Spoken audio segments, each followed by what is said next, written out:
Eddie, tu te rappelles Oh. Bon, ça veut dire que je vais chroniquer un truc bien pourri.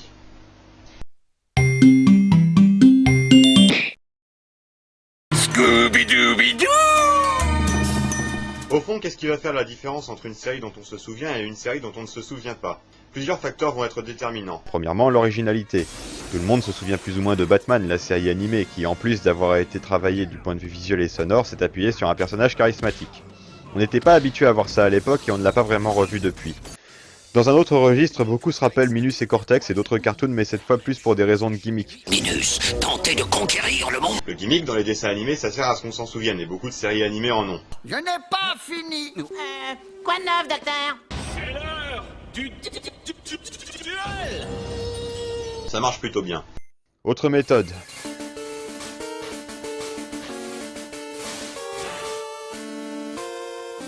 Le buzz. Peu de séries ont pu s'appuyer dessus car le buzz nécessite un monopole. Ils ne supportent pas l'alternative, c'est pour ça que ce qu'on appelle le dueling, volontaire ou non, ne fonctionne pas. Point culture, le dueling c'est ça. Notez au passage qu'en général de ce dueling, il ressort l'œuvre bien connue et l'autre truc. Bref, pour Pokémon, ça marche pas parce que pour la plupart des gens, l'intérêt vis-à-vis de Pokémon prend un caractère compulsif encouragé par le slogan. Pour les plus âgés, croyez-le ou non, ça a bien marché dès 1998, et pour les plus jeunes, ce que vous avez connu de la Pokémania n'est rien par rapport à ce que c'était quand il n'y en avait que 151. Bon, ça, ce sont les stratégies qui se situent au niveau de la création. Et puis, il y a les autres, qu'on retient uniquement à cause du matraquage pur et simple qu'on nous impose dessus. Et l'exemple emblématique, c'est celui dont je vais vous parler aujourd'hui, j'ai nommé Scooby-Doo. Voilà Scooby-Doo, nous on te suit partout, on va résoudre ce mystère. Qu'est-ce que vous voulez que je vous dise? Scooby-Doo est immortel, il est passé avant plein d'autres séries qui elles se sont éteintes et il persiste encore aujourd'hui. Il reste même tête d'affiche d'émissions qui au départ avaient acquis leur notoriété sur des trucs beaucoup plus élaborés. Résultat, on est capable encore de nous en passer 3 épisodes d'affilée, des épisodes qu'on a vus, qu'on a été obligé de voir des trentaines de fois, alors qu'il n'y a pas moins de 11 saisons. Je cite, Scooby-Doo et Tu, les grandes rencontres de Scooby-Doo, le Scooby-Doo Show, 40 épisodes de Scooby-Doo Show. Scooby-Doo et Scrappy-Doo, Scooby-Doo et Scrappy-Doo 2e saison, Scooby-Doo et Scrappy-Doo 3e saison, les 13 fantômes de Scooby-Doo, Scooby-Doo Agence Tout Risque, Agence Tout Risque.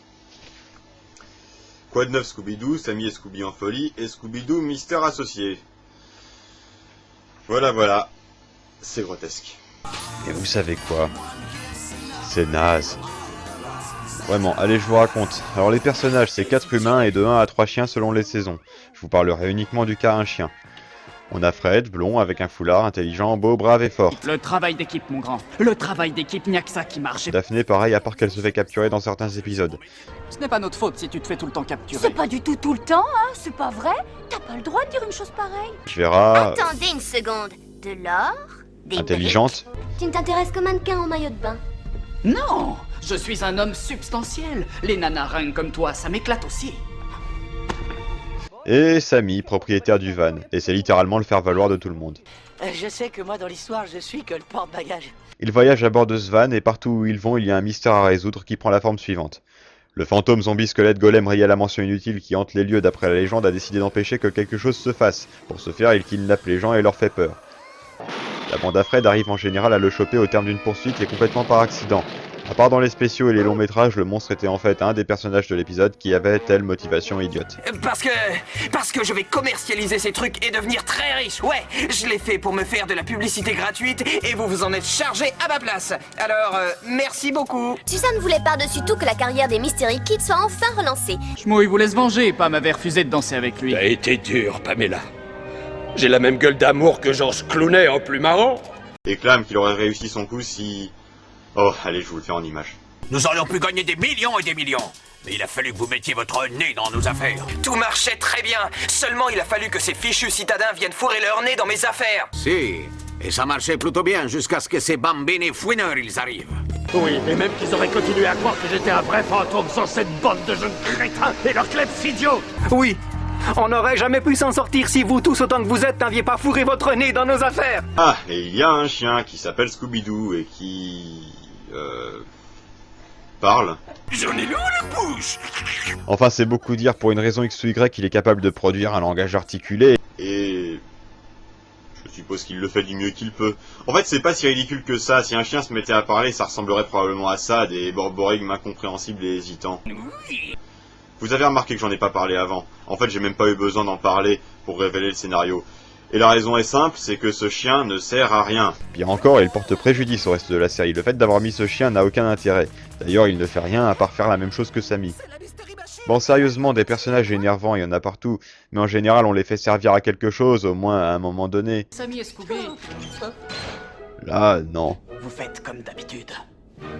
Chose étrange, non seulement la série le présente comme le personnage le plus important, mais aussi comme une célébrité mondiale. Les croquettes pour chiens portent son nom. C'est un peu la même chose que dans les BD Disney où Mickey habite Mickeyville et Donald Donaldville. Mais dans les cas des BD Disney, l'intention est claire, c'est de dire, bon, il y a Mickey... On va dire que ça s'appelle, Mickeyville. Ici, c'est plus... ressemble drôlement à des Scooby-Skis. Enfin, c'est moins... Ouais, c'est pour les chiens, je sais. Mais ils sont 100% Ça va pas. végétariens. Et je les aime trop. C'est pas tout à fait un hasard si je vous montre presque uniquement des extraits du film.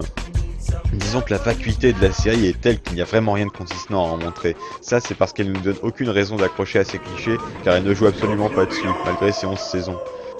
On n'aurait jamais pu s'en sortir si vous tous autant que vous êtes n'aviez pas fourré votre nez dans nos affaires. Ou alors, il est très rare que ça se produise, tandis que dans le film, c'est tout à fait l'inverse. Les châteaux Scoob et moi, on fait pas. Oh non! Pourquoi? Parce que les châteaux, ça a des peintures avec des yeux qui te surveillent, et puis des armures qui ont l'air de statues. Mais dedans, il y a quelqu'un que tu retrouves collé à tes talons. Il est derrière toi chaque fois que tu te retournes. Et combien de fois ça t'est arrivé, dis-le? 12. D'ailleurs, le film est... drôle. Bon, puisque nous sommes tous réunis, séparons-nous pour chercher plus d'indices. C'est sûr, c'est pas un chef-d'œuvre, pas plus qu'il ne justifie à lui seul 30 ans de diffusion non-stop. Mais il n'oublie rien, il tente même de rationaliser certains aspects de la série de façon à rendre certains points cohérents alors qu'il n'en avait absolument pas la vocation. Vous pouvez pas faire ça. Le public m'adore. Le casting est excellent dans le sens où les personnages sont exactement ceux de la série. Encore que... Mais qu'est-ce qui t'a pris de me jouer comme ça? Tu m'as fait passer pour un taré d'une autre planète. Ça m'ennuie que tu le vois comme ça. En fait, j'essayais seulement d'entrer dans ton personnage. Ouais, bah si tu me fais le même coup dans la suite, eh ben tu m'auras sur le dos. Oui, je te donnerai un Scooby-Squee. Et sinon, un épisode, ça ressemble à ça. Nous on te suit partout, on va résoudre ce mystère. Les indices après tout, on vous attend mon chou. Attendez, quoi? Les indices après tout, on vous attend mon chou. Les indices après tout.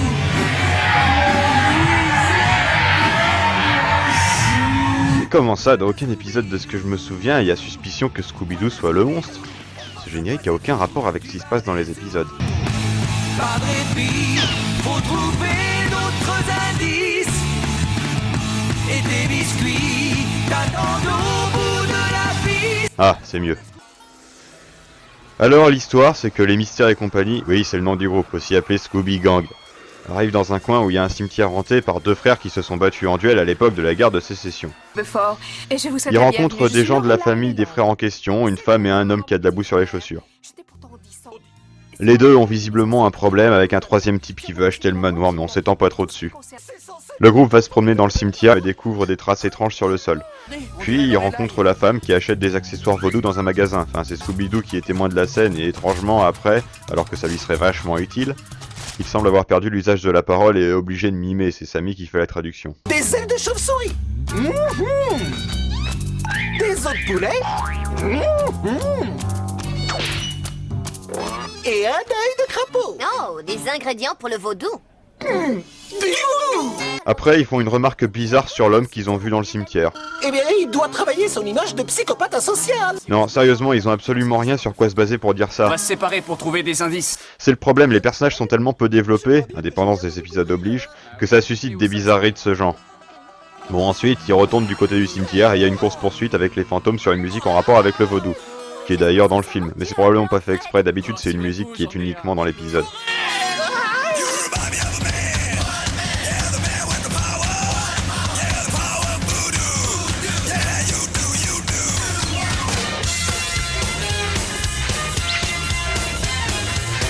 Daphné se fait capturer, mais heureusement Sammy et Scooby-Doo la retrouvent et la libèrent, lui permettant d'ouvrir la porte de la cabane en utilisant le tour classique de... Je vais devoir utiliser la vieille technique du retrousseur de cils et de la médaille. de la médaille et du retrousseur de cils.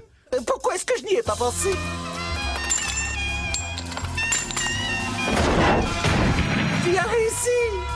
Bon, faut reconnaître, ça c'était marrant.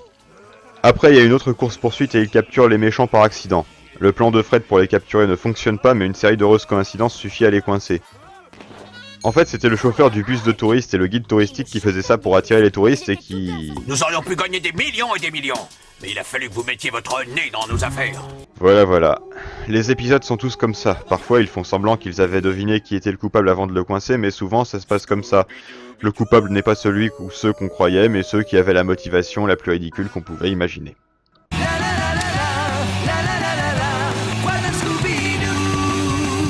Bon, soyons honnêtes, c'est un cartoon. Ça n'aspire pas à un statut plus particulier que celui d'être un cartoon, et ça ne fait rien pour se démarquer du genre. Mais en faisant cette chronique, je m'adresse aux diffuseurs. Sérieusement, qu'est-ce que vous croyez? Non content du fait que tous les épisodes se ressemblent, vous repassez toujours les mêmes et vous les repassez par période.